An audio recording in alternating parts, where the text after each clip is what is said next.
What's up, everybody? You're back for another episode of the Bearded Baptists. I'm Darren. Gene is here, and long lost John. Hi, everybody. Is back. So we didn't fire him. We didn't lose him. We didn't get rid of him. He's still beardless, but we still love him. So he's here. Thanks, everyone, for tuning into the program.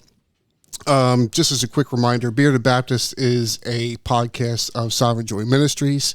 If you would like to know about us, about our ministry, if you're watching our show and you see this fine T-shirt I'm wearing, the merch, that's only me wearing it. if you notice that too, you can get one of these T-shirts at our website. No, we're not paying anything. I don't provide this. So. You know, if you want this, this is a pay to play thing. So, but you too can have this lovely T-shirt of the Bearded Baptist logo. You can support our ministry. We get a couple dollars. We'll go help maybe buy some new gear, some new cameras that don't die. It's just kind of helps us out, lets us know that you're listening. Another way you could do that, if you want to drop us an email. We have beardguys@sovereignjoy.org. Again, we've already had some fantastic feedback from Gene F., who said that we are great. We're awesome, especially the guy with the big gray beard. Yeah, so love that guy. Yeah, so head on over there. Go to sovereignjoy.org. If you're on Facebook, it's under Redeeming the Family, where we have all kinds of resources there to help your family navigate this crazy clown world we're in from a biblical perspective. So anyway, that's my spiel. Like us, follow us, subscribe, recommend us, tell your friends about us. So how you guys doing? John, it's fantastic to see you again. Great to be back.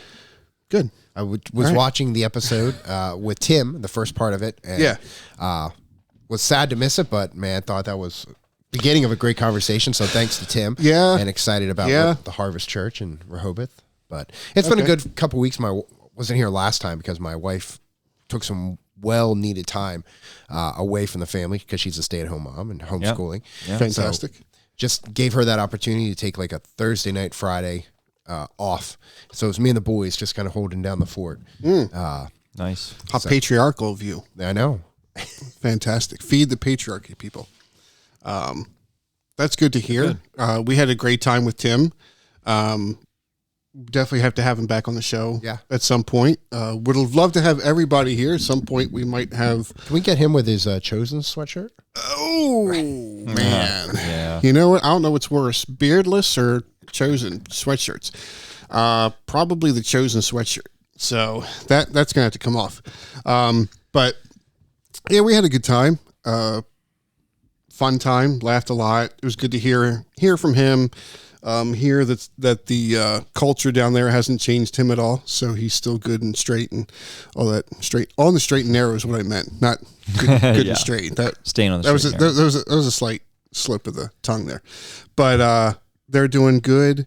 So we'll definitely have to have him back on the show. There's a few other people, friends that we're talking about having on, and once we kind of get some technological, issues taken care of, that we know we can have a feed from like a Zoom call. So we're going to have some other people on. So really looking forward to that. Yeah. But it's good to have our beardless friend back. That we're not legalistic here. So there's at least grace. He can grow one. We can at least see that he has the capability. We've said that. John God gave him this beard. capability, and he's forsaking. We're not forsaking. Michael. Do you guys know Michael Foster? Michael Foster seems to walk around with a perpetual stubble. Yeah, but doesn't like Judah Smith do that too? And a lot of these. I don't think. If you come in here with like fancy sneakers on, John. No, I can't afford the preacher sneakers. So, all right. Yeah. All right. Just making sure, because, I'm jealous. I've always, I've had kind of somewhat curly hair when I was growing up. So I was never one of those guys that could grow their hair long. It would literally just kind of go into a fro, you know, and that would, I was not quite old enough for the 70s where that would actually kind of be cool. Okay. I was more of like the metalhead.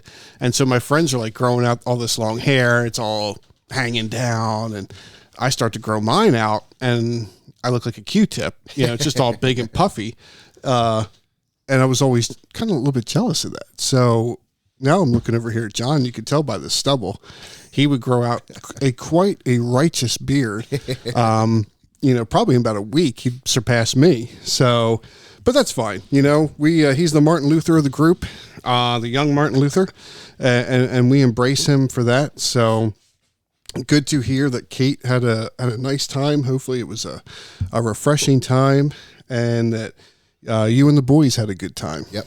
So that's excellent. So how about you, Gene? Anything, what's new with you? Oh, all kinds of things. Yeah. Well, getting ready to go on vacation. Oh, that's wow. right.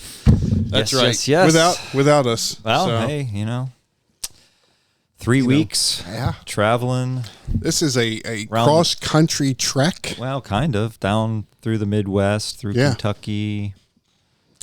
Hit the Creation Museum and Ark Encounter, and then down to Texas to a Hallelujah. post-mill theonomy conference.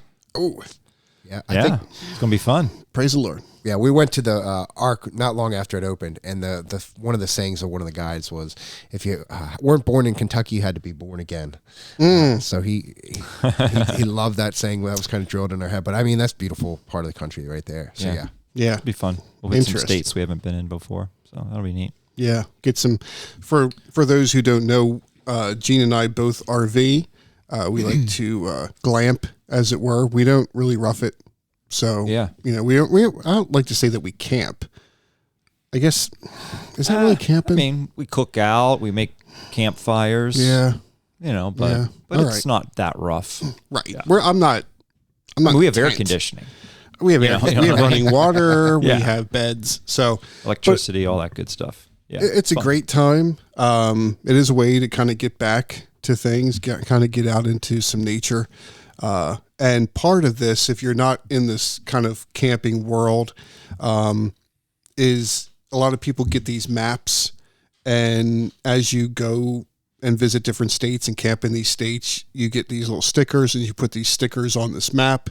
And it's kind of like a little badge of honor there. Yeah. You know, you have your map on your RV, and you know, we have ours on our outside because there really wasn't a really good place to put it inside. And you go by these other RVs, and like you're like, wow, look at that, man. Their like maps like almost full. They're missing 1 or 2 states. I think we've got like 5 maybe that are all kind of around this area. So when you hear about someone taking a trip who is going to rack up some coveted states, I could potentially get 7 states on this trip. Wow. that we don't have. Yeah, we're probably going to drive through. I don't know, 10 to 12 states, something like that. Okay.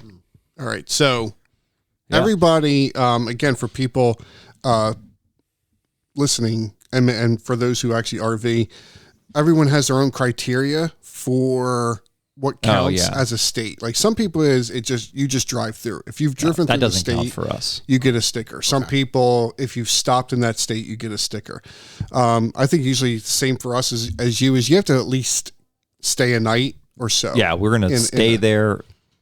Actually, more than stay there, because I mean, you could drive into the state, sleep, wake up, take off, and drive. Sure. To me, that's not. Sure. So we need to spend at least 1 full day exploring some area of the state. Yeah, I almost feel like some states you get off easy because you're going to have a Texas sticker. Right. Well, yeah. Texas is huge. But I've been in Texas a lot. So with the RV? No. Okay. But I'm taking credit for Texas. Hey, I'm going to spend several days in Texas. I feel like they should split Texas up in like a couple like a 4-part. That's right. Pish posh. Like a 4-part sticker that you have to put on an urn. This is each Darren section. is jealous that my map will be almost half full. While he has this pathetic map with Maryland, Delaware, Virginia, and Pennsylvania on it. Right. Yeah. Yeah, this is true. I'm teasing him. Well, there is, hey, so my mom, I have an older sister who lives in Washington, and my mom is getting up there, and so we're kind of entering into this portion of, we don't want her to be by herself,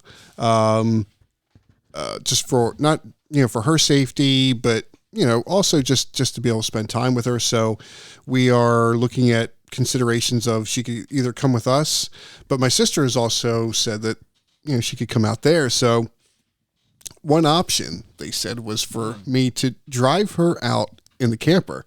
And I'm like, wow, it's a long drive. It's a lot of stickers though. Yeah, that's what, because I'm thinking I could go out very north and come back a little south. Day in each state. Hey, you're going to be gone for like a month. Yeah, I know we'd be gone for a month. Though that would be difficult. So as much as I would really like to do it, but with other things going on with, we mentioned one episode, Providence Church, is becoming more and more of a reality.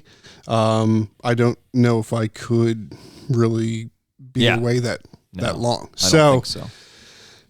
As much as tempting as it is, and it's funny because the temptation is the stickers. It's like, that's so bad. All these stickers I could get all these stickers. It's an illness, Darren. Well, just to speak of another illness. Ooh, this is a good transition here. I mentioned Clown World. Yeah, something that was funny that actually happened. Because we went away Easter for that week, and I found this one website called cigarbid.com. Not a plug for them or anything like that, but I enjoy cigars. I know Gene enjoys cigars. Recently, we've taken up the pipe, tobacco pipe, not crack pipe or anything like that. Just got, I feel like nowadays we do have to You do need to clarify. Got to clarify that. Just Although if you stop in most stores nowadays, they call them pretty much tobacco stores, and they're filled with crack pipes and every other bongs, type of drug paraphernalia. So ridiculous. So I found these couple of really good deals on these packs of cigars. So I ordered them, and I was not expecting them to ship quite so fast. So they shipped out like the next day, and I'm still thinking, all right, I can still get home, because in our wonderful state, you have to be 21 to purchase tobacco. If there's companies that ship you tobacco, there has to be someone there that's 21 to receive it and sign for it. And given what has recently happened with Bud Light and this whole clown world that we're in of transgenderism, it's just amazing that someone has to be 21 to purchase a cigar, to get any kind of tobacco. But man, if I'm 12 and I want to take puberty blockers or cut my breasts off or castrate myself, well, then I should have full license to do that and not even tell my parents. So how does is this not insane? Yeah, it is. Or what? Like, I could not Complete believe insanity. that the things were like that now. Like, I mean, and then even especially considering what you were talking about with dispensaries now, right? Like, man. Yeah, I'm pretty sure. I'd have to check into this, but I'm pretty sure it's illegal to smoke a cigarette. Not that I'm a cigarette fan at all, but illegal to smoke a cigarette outdoors in Philadelphia. Really? Okay. I'm pretty sure it is. Yeah. Just go down to Kensington. But you can smoke marijuana. I'm almost sure that's true too. I have to look into it again, but it's really messed up. Marijuana is a gift that keeps on giving. At least passersby can benefit from that smoke as well, and get a little happy feeling. So maybe that's how they see it. They're socialists anyway, so they want everybody to benefit from your stuff anyway. So why not benefit from your smoke of your marijuana? But I just thought that was crazy. On that note, like, well, the crazy, like Bud Light, though. yeah, I mean, gosh, yeah, what are they thinking? I mean, this is going to be a lot later than. I mean, probably people will hear this. They've heard a bunch on it it'll be already a few by the weeks. time they hear it. Yeah, sure. But gosh, it just. I don't know what these companies are thinking. Do they really think that this is smart?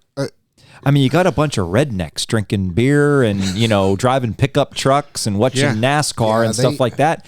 Yeah. And we're going to promote it with a man dressed up like a woman. Mentally ill man.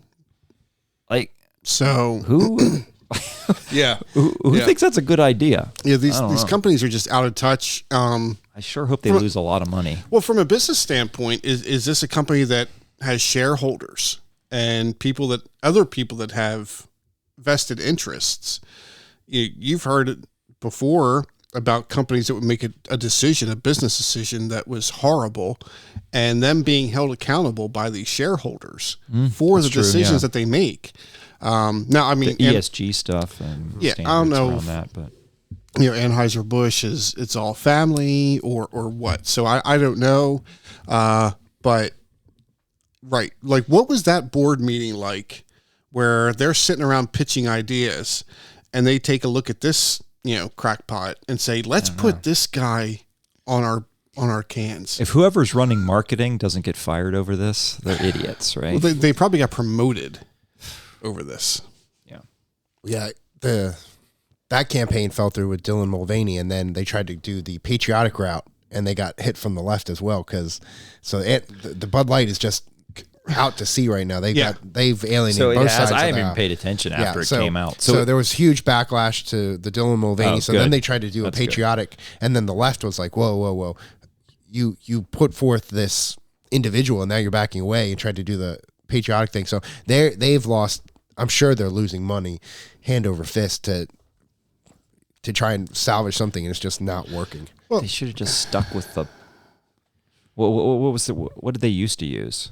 Well, you sent me a picture with the used to use. Like, oh yeah, they used to actually have women. That's actually funny. So the day it came out, I was getting tires on the RV, getting ready for the trip, getting new tires, and I'm in this old, mechanic shop type of place, and so you've probably all seen them. An old poster back in the day. When these mechanics or whatever would hang a poster of a scantily clad woman. Well, it happened to be Bud Light and Bud, and they were. I mean, it was pretty clean. That was pretty. They were tame. clean. Those were tame one pictures. piece. These were very old. Yeah, they were one piece suits, but they were women, real women, not men trying to be women. Yeah. And I just thought it was funny. I took a picture and sent it to Darren. I'm like, look at the irony of this. Right. On the day that comes out, I'm like, look at this.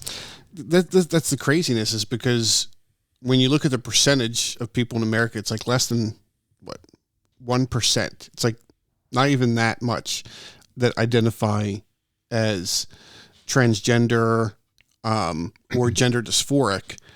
Yet companies are bending over backwards to cater to such a small percentage, and be the first to run out there and be like, hey, look at, and everybody's trying to outdo each other on how inclusive they are, and finally seeing something like that bite them. Yeah. Well, I think it's where they're drawing their information from. So if you're a Bud Light and you're trying to appeal to maybe the younger demographics, the young 20s, early 30s, I forget what it was, but I was listening to a study that said most of the trans movement is fueled through TikTok. That's a huge purveyor. So if you're hanging, and I think this will tie into our point later, but if you're hanging out in the digital world detached from reality, then you're just going to consume whatever you think the spirit of the age or the culture from online, and not be attached to something tangible, and so you're like, oh, of course this is the way the culture is going, because this is all I'm seeing online. Not realizing that most people don't live online. Right. Yeah. And this is something too. Right. When I was younger, I can't remember if I ever brought this up, but as a teenager, when you had people in school that didn't quite fit in, many times we remember like the goth kids, right? The goth kids were kind of these outcasts, So if you didn't, if you weren't a jock or you weren't, a beauty queen, you weren't like really smart, you kind of fell into this, crowd that didn't have anyone. So you would see kids that would kind of adopt this goth lifestyle because then they had people to identify with. They could be the outcast. Like, all right, if I'm going to be ostracized, I'm really going to go with this ostracism and, look crazy and all. So, and it seems that now transgender is the new goth. It's kind of like, oh, wow, this is so cool. Oh, you're this, you're pansexual, you're blah sexual, you're trans, you identify as this. And people that are kind of like, again, outcasts that don't find acceptance in these things take this on. They're almost preyed upon in this online community. It's like, wow, now I can actually have this identity now that I didn't have before. I get acceptance, not just acceptance, I get praise, I get affirmation. To do these things. Honestly, I think these big companies are involved in a lot more than selling their product. Most of them have political agendas. Mm-hmm. I mean, you see it. And that's the scary part. I mean, we really are in somewhat of a fascist type environment where it's not just government, it's government and big companies that are trying to control our lives. And the online AI and all of that stuff. I mean, we saw this stuff going on with people being silenced and, First Amendment rights being violated by the major companies that we use every day on our smartphones. Everybody's using them, right? Google and Apple and Facebook and all these companies, they clearly have political agendas. Yeah. And it's not surprising to me. It wouldn't be surprising to me that Budweiser, any of these major large corporations, it's kind of almost to be part of that elite crowd. You do these things, and no matter what the cost. Same thing could be said for global warming, all these things. You just jump right on the bandwagon of all these types of things, whatever it is. Various woke agendas, CRT, all this stuff, all these companies just dive straight in. Yeah. Without really, almost no regard for the backlash. It's almost like we don't really have that much influence, sadly. I'm glad to see them lose money, but you see this stuff with Disney. How much has Disney done? Same type of thing. Indoctrinating kids. Yeah. It's a scary world these days. Wow, Gene, you sound dispensational. Well, I mean, all the more reason why the church needs to step up, grow a set, and fight. Yeah. Right? I mean, not say, fight. Maybe I need to pull out the guns or whatever, but you know what I mean? Just, be a voice, be light in that dark world, right? Where's the counterpoints to all this from the church, from the evangelical church? Where is it? What are we doing? Nothing. I mean, Big Eva's doing nothing. Yeah, that's what I'm saying. So they're doing nothing. Sure, and actually, it's almost going along with it, though. A lot are just pandering to it. So, you were going to say something, John? I totally forgot. All right. So awesome. Good points. Good points. Sorry. Yeah. I appreciate that. So, it's on one of my rolls. Yeah. No, that's true. I was on a rant. Because it does, I guess, segue into something that we were going to talk about today, and this trending toward what our modern society has become, like, since I had mentioned purchasing cigars and also the pipe and something that cigars, you still see cigars, people still smoke those, but pipes have kind of almost gone by the wayside. We've talked about kind of, you used to walk down the street and you catch a whiff, you catch that whiff of that cherry. smoke or vanilla. And you'd be like, oh, you knew that was a pipe because it smelled so good. But something that's kind of we've been talking about that's been bearing on us is from Jeremiah 6:16, that where the Lord, do you have it? I have it right here if you want me to read it. Wow. The actual word. Yeah. Okay. Reading from the CSB, this is what the Lord says. Stand by the roadways and look. Ask about the ancient paths. Which is the way to what is good? Then take it and find rest for yourselves. But they protested, we won't. Yeah. Ancient paths, old ways. Something that is kind of what got us thinking about that some of the people that we've been watching as we kind of we're learning about pipes and how to smoke them, though. We're talking about these old paths, something that's been a burden for me, as well as I know Gene, and I'm sure John as well, with Providence Church has been returning to some more traditional ways. And this pace that modern day society is running at just seems to increase more and more and more and more. And through that, we have sacrificed, for the sake of convenience, many things. We have abandoned traditions. We have lost the old ways. And we see in Scripture over and over again these symbolisms of paths, staying on the path, not veering left or right from the path, seeking the old paths, and this over and over again, where instead of, we're in a society where we're always looking forward, we're looking for the next newest thing, the next technological advance, whereas the Scripture seems to be, and often we're following the crowd too, which is the following the crowd to who knows what, to right, like lemmings. Yep. Many times it's been said we're like lemmings running off the cliff, whereas Scripture seems to tell us over and over again to look back, look back, look back. Instead, we're running ahead. So part of today is going to be a 2-part episode. We're kind of getting into these 2-parters, but this first half was going to be, what have we sacrificed to that what have we abandoned? What have we gone away from?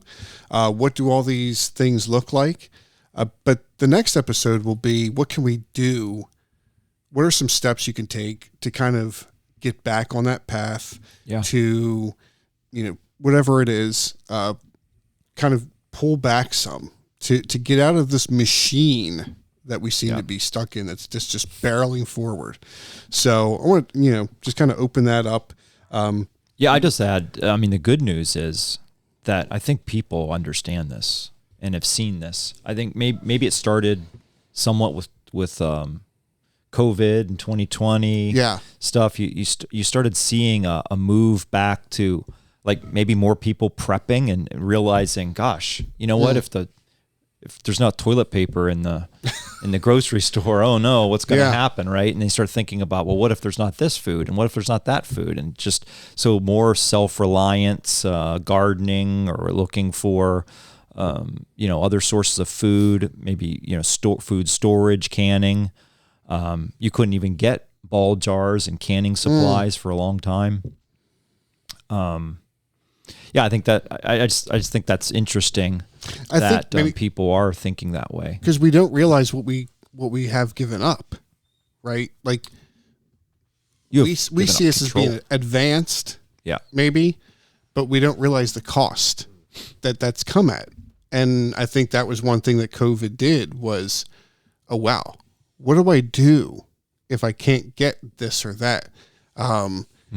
We've, because of globalism, we are so dependent on imports.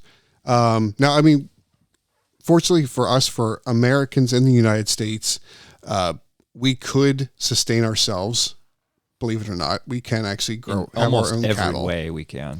Even though we import so much stuff, we're so dependent on on the import. We could do it ourselves. A lot of countries, if globalized market were shut down, you could see worldwide famines and things like this. Sure. But it's because we've sacrificed. We've rather have the McNugget instead of we prepare a chicken for ourselves. Instead of a farm-raised chicken from a local farmer, Yep.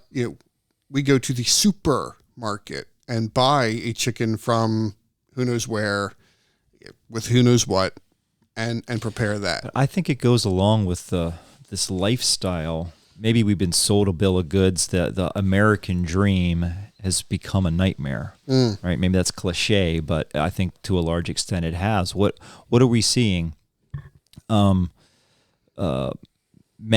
in such pursuit of this career and wealth and making money to buy a bunch of material things, and that's not even enough. We're going to send our wives off to work. We've really kind of abandoned that one income household. We've convinced ourselves, oh, you can't really live on one income. You need to have two incomes, right?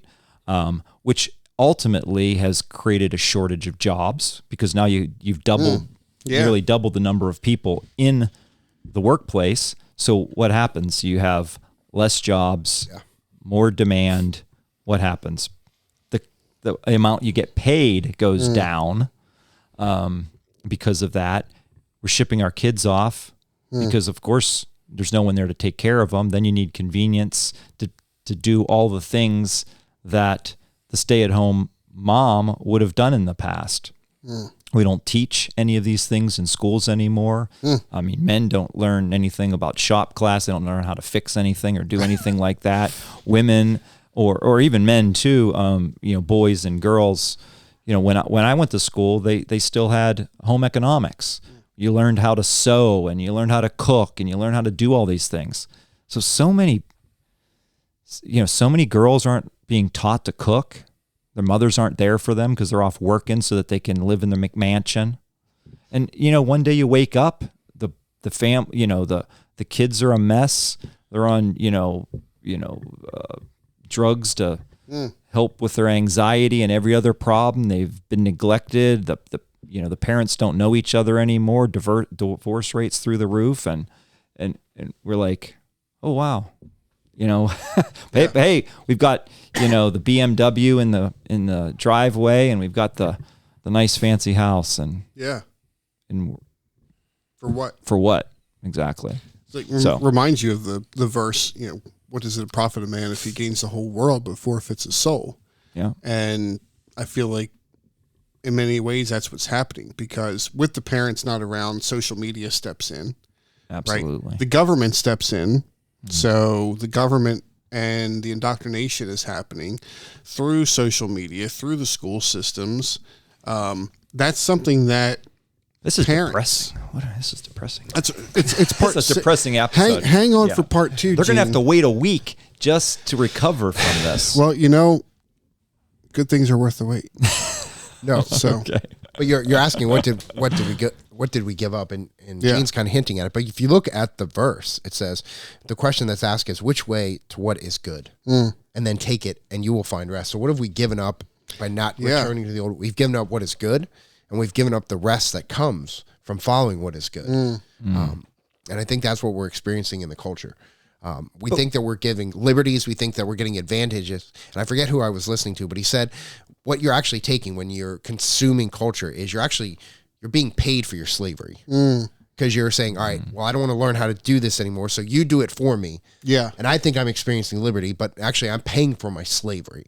And that's so much of what we see in the culture is, people have just have an abundance of time. And what do slaves do when they're no longer being properly utilized, when they don't have a goal or anything? They revolt. We're seeing that now where people just have an abundance of free time and the system has so enslaved them that now they can't even articulate that. So now it's like, well, I'm just going to burn everything down, right? I'm just going to disrespect it. So we've given up what is good and we're not experiencing rest because of it. Yeah.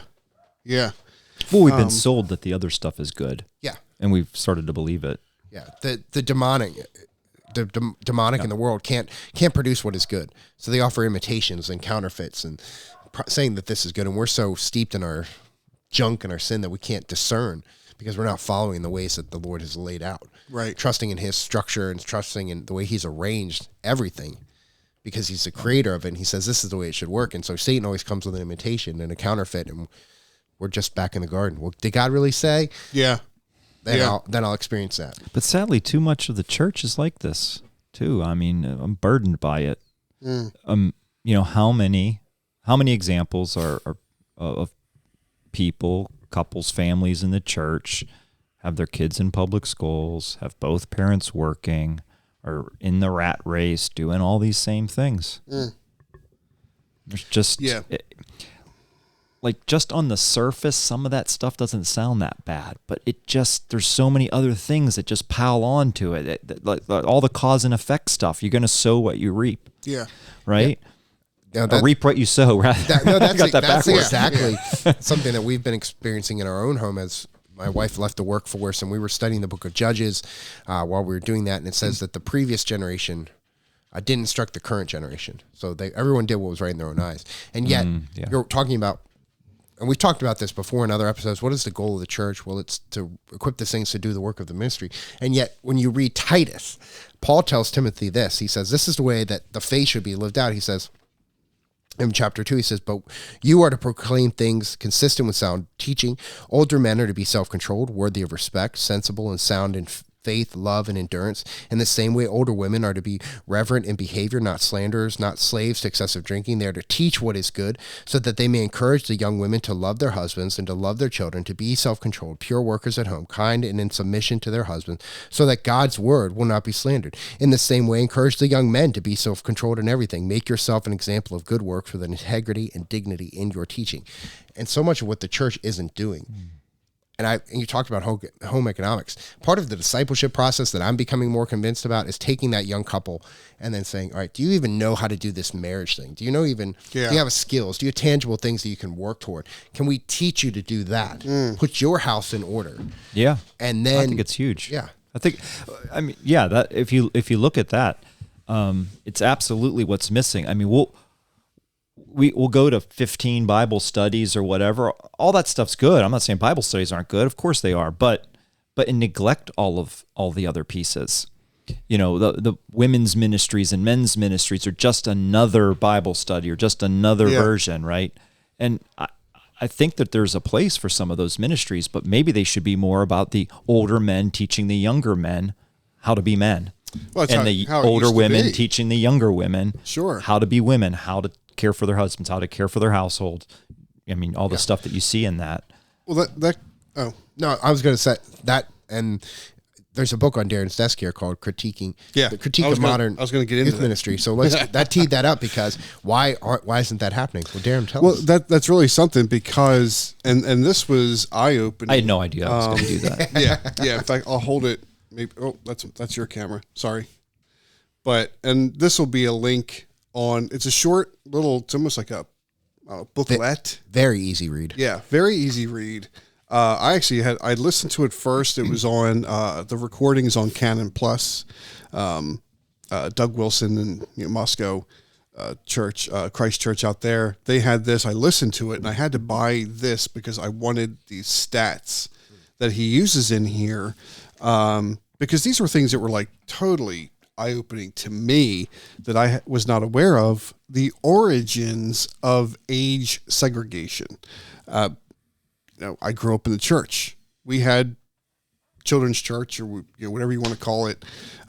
There was a youth group, things like this. It was just kind of how it's always been. So part of you thinks like, well, I guess it's kind of been like that for a while. And you go through this and it's not like that at all. So, pardon me if I read just a couple quick paragraphs here. They're quick things, but when you see the history of age segregation, how this kind of came about, it's amazing that the church follows right along. So this starts off with the dawn of the generation gap and says just 150 years ago, societal circumstances coupled with evolutionary theory drastically shifted our attitude toward time. Before the mid-1800s, time was arranged according to significant events. The chronology of European history, for example, was seen in terms of ruling families, the Stuarts, the Habsburgs, Bourbons, etc. Today, by contrast, we speak of the 50s, the 60s, and 70s. It says before 19th century, the phrase on time, ahead of time, behind time meant nothing. Then the Industrial Revolution forced time upon us. Railroads ran on schedules and factories paid hourly wages rather than performance-based wages. In 1884, representatives from 25 nations met in Washington, D.C., settled on Greenwich, England as the prime meridian, fixed the exact length of a day for the first time in world history, and divided the globe into 24 time zones. We have been carrying Father Time on our shoulders ever since. He goes on to say that this new spotlight on time, though beneficial in many respects, shone in areas it shouldn't have, particularly in a new stress on individual age. Prior to the mid-19th century, birthdays were neither mentioned nor celebrated.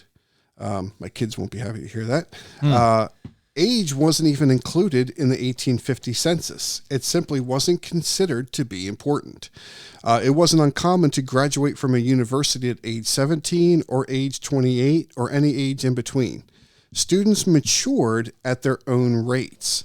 What's more, there was no impetus to segregate based on maturity level. The one-room schoolhouse was the norm.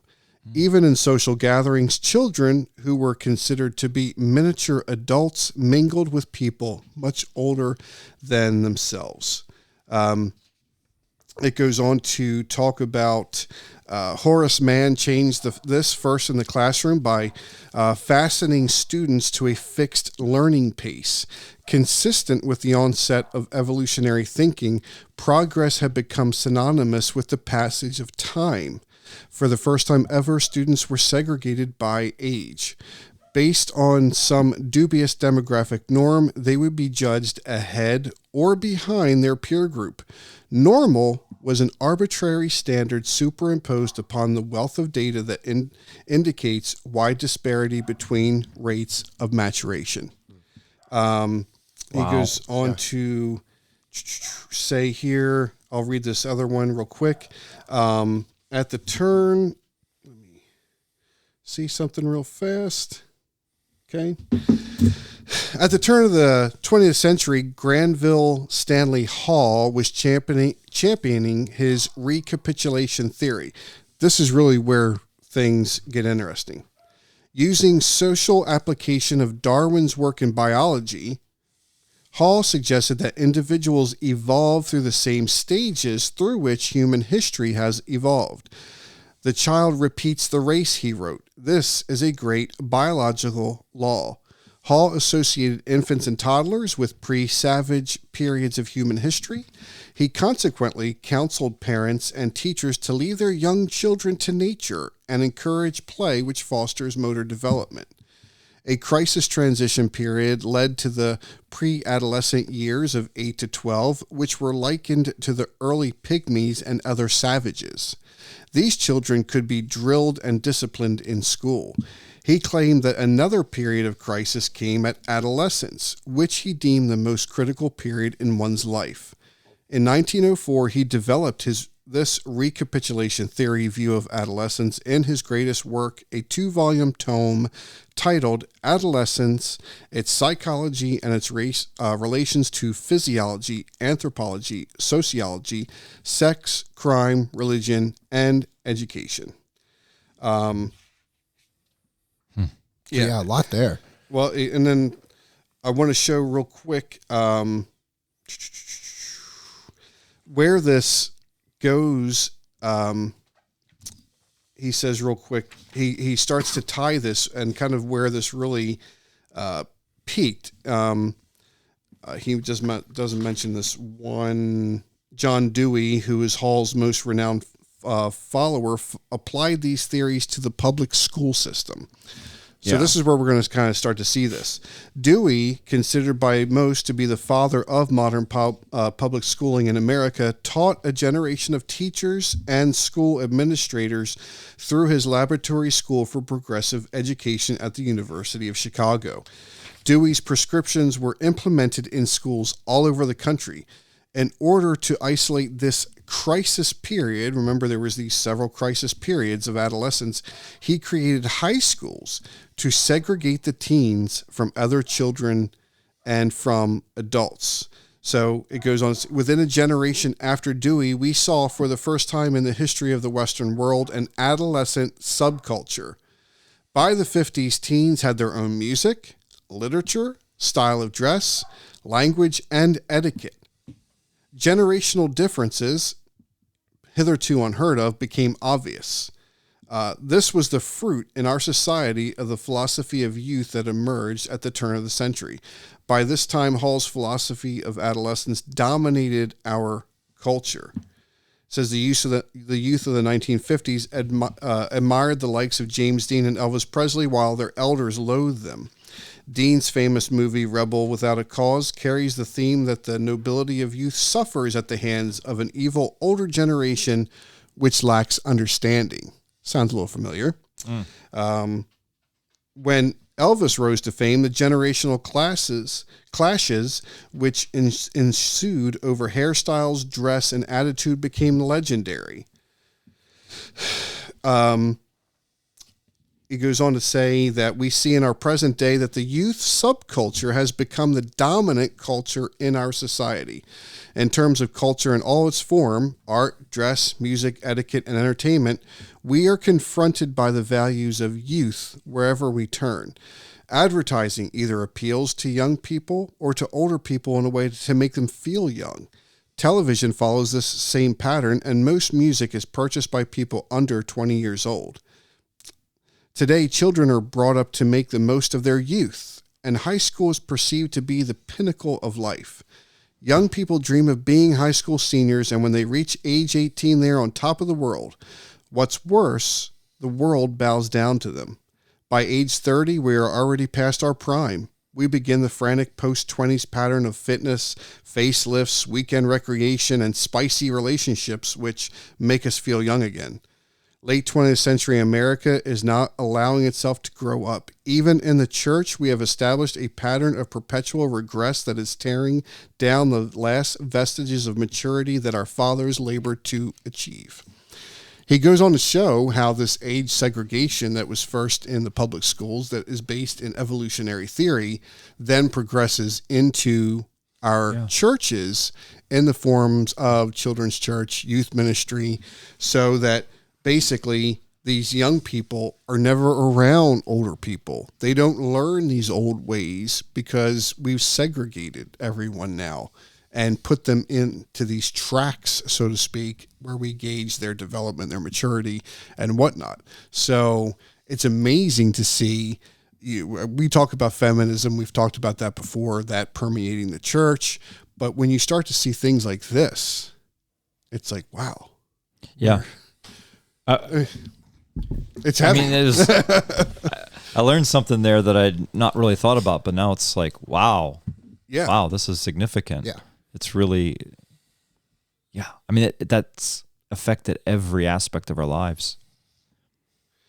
I mean, it's really interesting. I mean, you think about it, young people clothes. Like you could look at something and say that looks like a young person would wear it, right? But I guess there was a time when, or you see a little, like say a young boy dressed in a suit or dressed like an older man would be, and you're like, look at him, he looks like an old man, or whatever. But it's probably like that was normal. In the past, like we would all have the same clothes. Doesn't matter what age you were wearing the same stuff. And you think about how much that ties to marketing, right? Because it's about selling things. It's about products, really, is what this comes down to. A lot of this comes down to is this, well, if we segregate, we can also then advertise to each age demographic. We can cater to them. We can make products specific for them. They have to purchase those things. They're not going to wear pants that look like dad's pants. Perfect example would be when you look at Amish. Kids look like the adults. Yeah, that's true. Right? Yeah. Black pants, a off-white shirt, or some of them wear colors, but there's no real definition. Yeah, little boys with the hat on. Little boy with the hat on. I mean, it's basically the only thing that changes is the size of the clothes. Yeah. But now everything, like they say, music, movies, food. Look at the cereals with the cartoons and stuff all over them, and bunny rabbits and whatever else marketed toward who? Kids. That's a kid's cereal. I'm geriatric, so I eat my grape nuts. If I put my teeth in, I can eat them.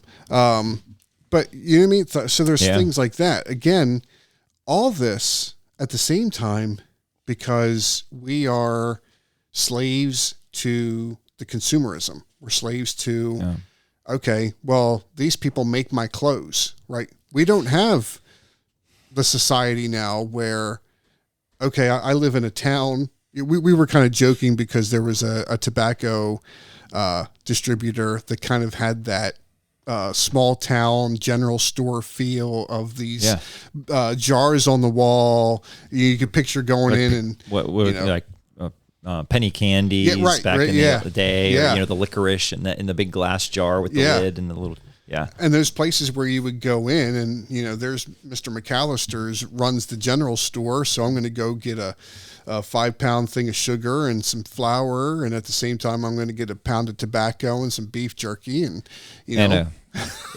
20 rounds of ammunition. And my ammunition. And then I'm going to go visit, Mr. Collins, who is it's people who make clothes. The tailor, right? And they make the clothes, and so's the shoemaker, the cobbler, and well, now it's not that. It's butcher. I'm going to go to Walmart, and I can go to Walmart, and I can get my hearing aids, I can get my haircut, I can get my glasses, my clothes, and my cut of beef. Yeah. All at Walmart. I mean, we love it though. I mean, that's the reality. Is we love this, and I can't say it's it's appealing, some of that stuff like Amazon, right? But I almost have to. Please, ouch! I have to control myself because we like that instant gratification. I like to be able to get that thing quickly, but at what cost? That's the key. At what cost? We talk about the instant gratification. You and I were talking about this before. When we look at, there was that meme, maybe you remember it, John, like society's like this because no one sits on the porch with grandma, like picking beans or something like that. Okay. I haven't heard that, but I get the idea. I probably have it wrong, and there's people that'll listen to this and know what I'm talking about, but it's things like that, right? We don't sit on a back porch anymore doing some task because we've bought a can of beans. I've heard another thing similar, like kids don't get bored anymore. Yeah. Like getting bored. You remember getting bored as a kid? Yeah. That was a good thing. Right. It was a good thing because it started your imagination. You had to create new ways to entertain yourself, or, a new game or whatever it was. You go out into nature and you do stuff, build forts, whatever. That boredom thing was good. Now there's someone there to entertain you constantly. Right. And it's not healthy. I mean, go ahead. Well, no, I'm just thinking because I have 3 young children. I have a 10, 6-year-old, and soon to be a 5-year-old. And screens like tablets were great when we were taking long car rides, but we were just convicted recently as we were coming back from something as simple as Christiana, and they're like, my battery's dead. And it's like, well, look out the window. You know what I mean? Like, let take in what you're looking around. Yeah. And so we've cut back on the screen time. And then today, before I came here to record, my son made a tent and is like using the tent to like walk through the yard. Like he's using it like a bubble. He's just walking. It's crazy. Like he's just walking and the tent's moving with him. And I'm just he's like, outside. I would much rather have him do that. Yes. Than just sit inside and be like, I'm bored. Right. You know what I mean? Right. And these are the things that we've given up. When we look at this instant gratification, I'm definitely guilty of that with Amazon. If I can't get Prime, like I'm I feel like, what are they doing? Delivering it by tortoise? It's, I'm waiting to see the Pony Express. Yeah. The horse-drawn carriage is going to come down with my package. Well, I mean, think about the emotional response when you don't do Prime and you're looking and they're like, it could take 3 to 5 business days. And you're like, but I want this thing now. And 3 to 5 days. My whole desires could change in 3 to 5 days, and I'll get this thing and I don't want it. So, I mean, think about the heart issue that's going on here too. Right there. You desire that stuff so much. You have to have it now. I mean, how many times have I been on one of those Amazon sprees and a box comes? I'm like, what's in here? What did I have to have a couple days ago that now I don't even remember what's in here? I think Paul talks about this in Philippians 4:11, something about not getting Prime. I don't know about that. But we think about so many things where this has permeated. We see the church kind of embracing this view. It's that spot, man. So for those watching, we have a camera that keeps going out, and I actually changed the camera, and it just went out again. It's that one. Yeah. It's a different camera. And it's a different camera. So that's why sometimes the screen goes black, but then it pops right back on. Cord related or where it's hooked up, maybe. Think so? I don't know. Maybe I'll change out the power cord because the power cord's the same. Anyway, whatever. So, squirrel. Yeah, I lost my train of thought here.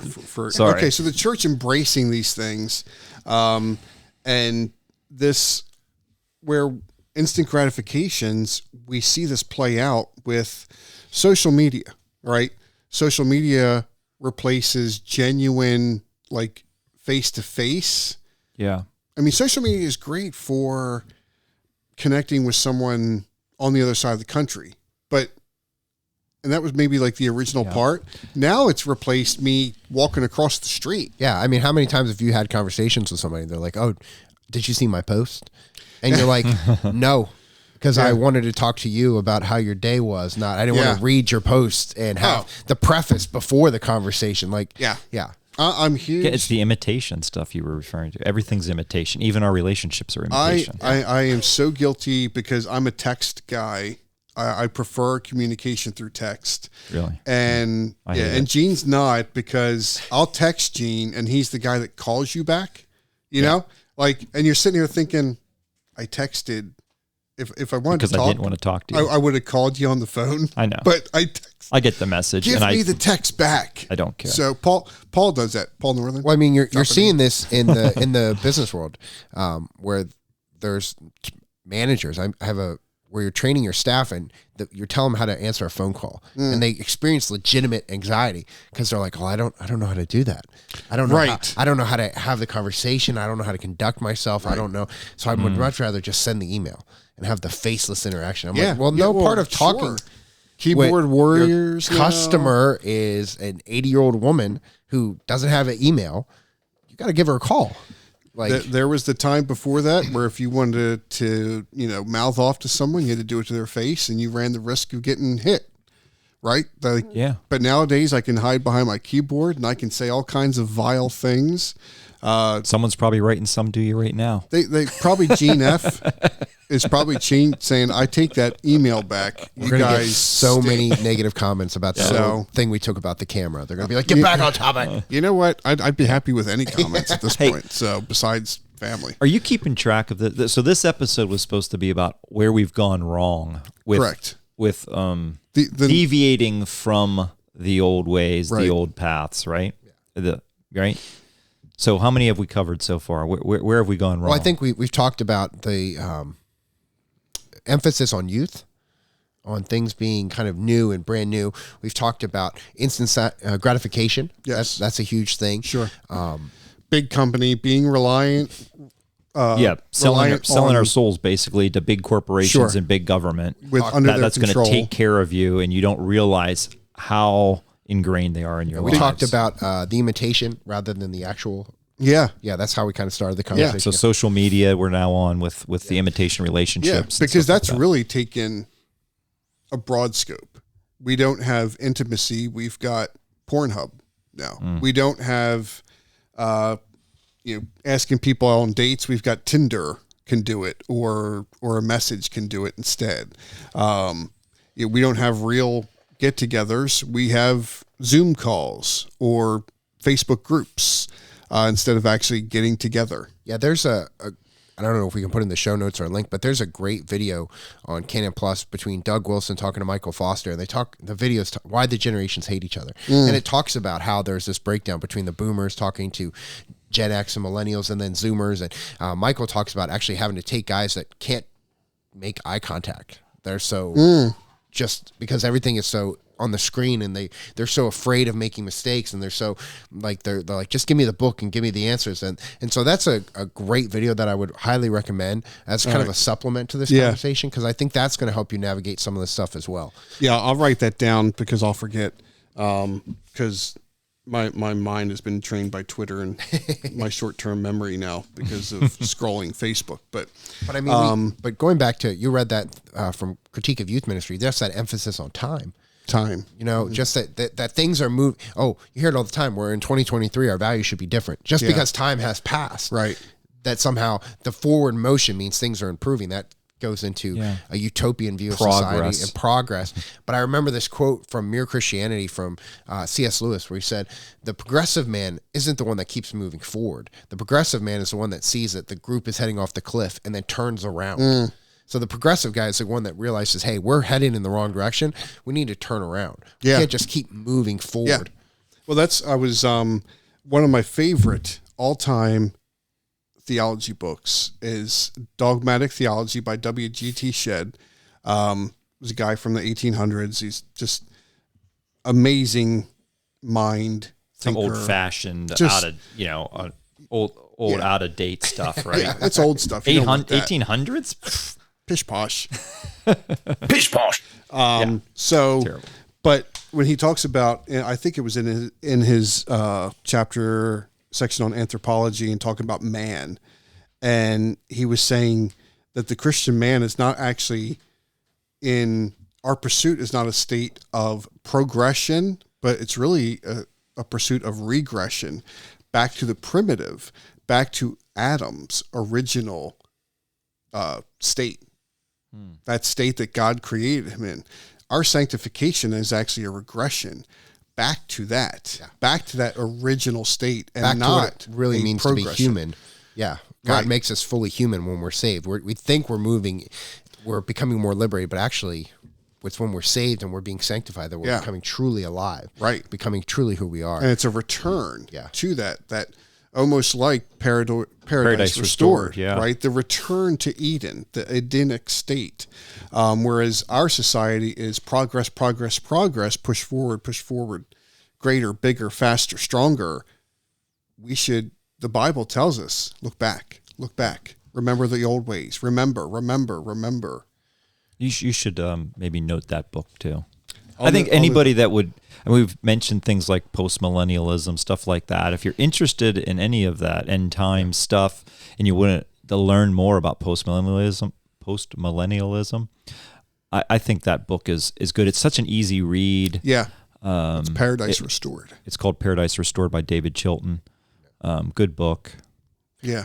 But I think and again, it goes back to the time. Another thing that we've kind of gone wrong, and another interview that I was watching recently was Jared Longshore talking with Vodi Bakum.